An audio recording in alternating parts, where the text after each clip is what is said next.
Hey everybody, I am Christopher Clay, author of Renegade Immortality. I'm also a cop at a major agency in Central Texas. Today we are doing another collaborative effort with a kind of good friend, frenemy, Maverick556. As you know, I'm on Instagram. He and I have worked together for the last 5 years or so, and we wanted to talk to you about a couple of things. Go ahead, John. All right, so we're going to talk about the target that we were able to design together and get produced, not just for our department, but it is available online. So a problem we had originally during rifle school. So rifle school originated with iron sights. Originally it was the whole first 2 days. So 20 out of 40 hours was done with iron sights. That's not the case anymore, but that's how it was. So the first thing we had to do was get those iron sights zeroed. And the target that we were that we did use for a long time was not optimized for that. So what it was a circle target that had 6 4-inch different colored circles, and they were numbered. It had 3 on the top row, and then 3 more on the bottom row, numbered 1 through 6. The problem was when you're at 50 yards trying to zero iron sights, trying to maintain like a front sight focus, those 4-inch circles got real small. And so it got real hard to really get a good sight picture on just a colored 4-inch circle utilizing iron sights. And so what we would do is we would instruct them to utilize the entire target to get a sight picture. So instead of trying to aim like for the top right circle, instead we're like, okay, what we want you to do is take the front sight and put all 3 of those top circles on that front sight. That's going to give you your elevation. All right, so use that whole line of circles for elevation. And then the background of the target was white, so then get an equal amount of white on either side of the target. So basically we would utilize the entire target to try to get a consistent sight picture so that we could shoot groups small enough to zero. So there were 6 circles on that target, but really we could only use 2 of them to zero the iron sights, the middle of the top row and the middle of the bottom row. And even then it wasn't perfect. It was definitely not optimized. Definitely less than ideal. Yeah, and then even then when you were trying to, if you had like a scope or something with crosshairs and you could be more precise and zoom in, well, these colored circles had numbers in them. So like, okay, well there's a colored circle with a number 3 in it. Like where exactly is the middle of that circle? So when you are trying to be real precise, it wasn't real precise. And so they worked okay for a red dot, but that was really it. So we wanted to design a new target that we could use to zero basically anything.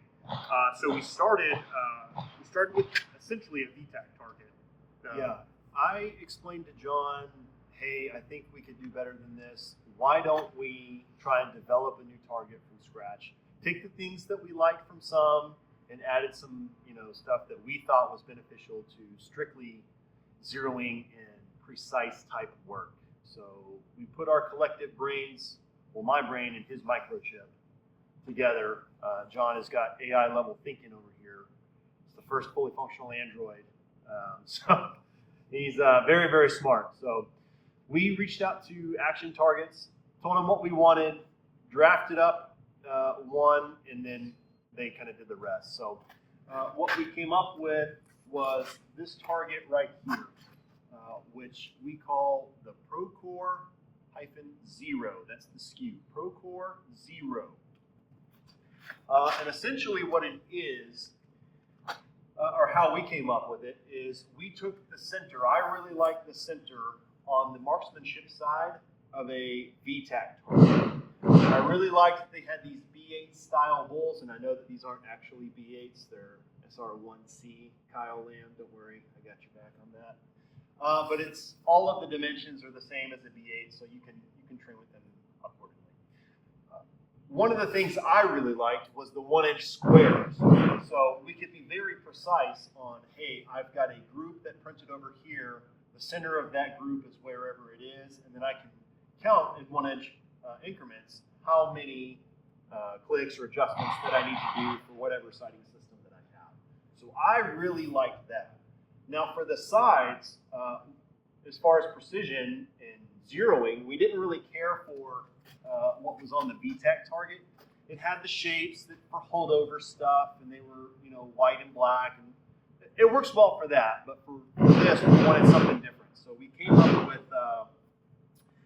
2 different square sizes. Here, directly next to on the left and right of the middle bowls, we have 2 2-inch squares, and on the top and bottom we have 2 1-inch squares on both sides.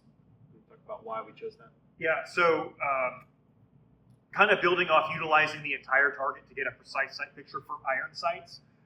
Really wanted the black bars right here, and we actually played around a lot with the width of the white versus the black, so that if you're zeroing iron sights, you have a B8 that you can either split in half, this black is large enough that you can split in half with the front sight. If you prefer a 6 o'clock hold and want to hold underneath, you could still do that precisely.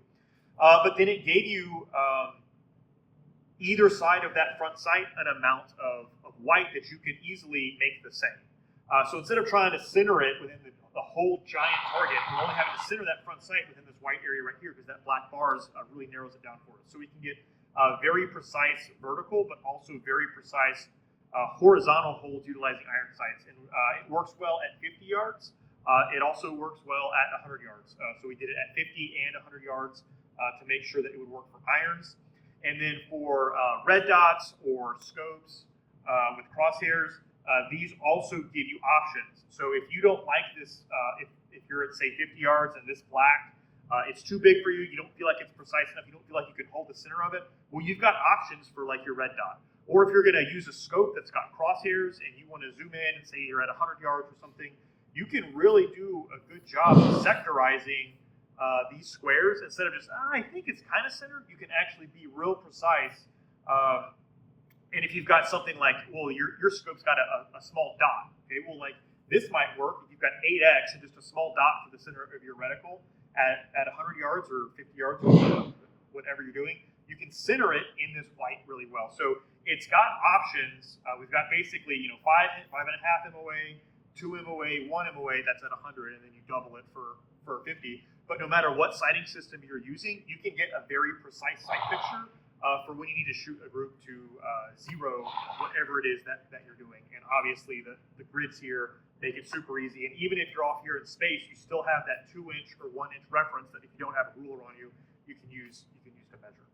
One of the things that I really liked about the white squares off to the side is if you're using low power variable optic, like a 1:6 or something like that, and you've got your crosshairs, you put your crosshairs right here, and these lines you can see them well enough at 100 yards, like even a 1:4, 1:6. Your eyes are pretty decent. So you can line it up pretty well, but sometimes it's hard to know, like, hey, how is my tilt? And so when you have crosshairs off to the side, you can line them up very well and make sure that they stay very steady when they're not tilted in one direction or another. And so you can maintain a lot of consistency there, which I have found to help a great deal. Like we talked about this, we don't have the other one readily available, but like trying to zero, this is a qual target that we use at our agency, and people are like, oh, I'll just take one of these and I'll just zero on this. And then they keep chasing their group around because they're not aiming at the same spot every time, and they're losing that consistency by not having some form of a reference, which is the exact same problem that we were dealing with the colored circles, which we'll have an example of. But so that's what we came up with. The SKU is all caps, PROCOR-ZERO, available at Action Targets. And you know what? The best part is, well, not for us, but we don't get any money out of it. So you buy a super sweet, awesome target, you're like, I'm going to help my buddies out. I wish it did. I wish we got some money. We get $0. $0. There was a time when it was on the website. They kind of stuff goes in and out as far as whether you can find a picture of it on the website. But if you do want to order it, if you can't find it on the website, you may just have to email them.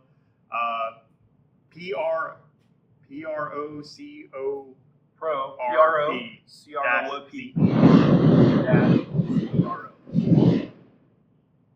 All right, that's it.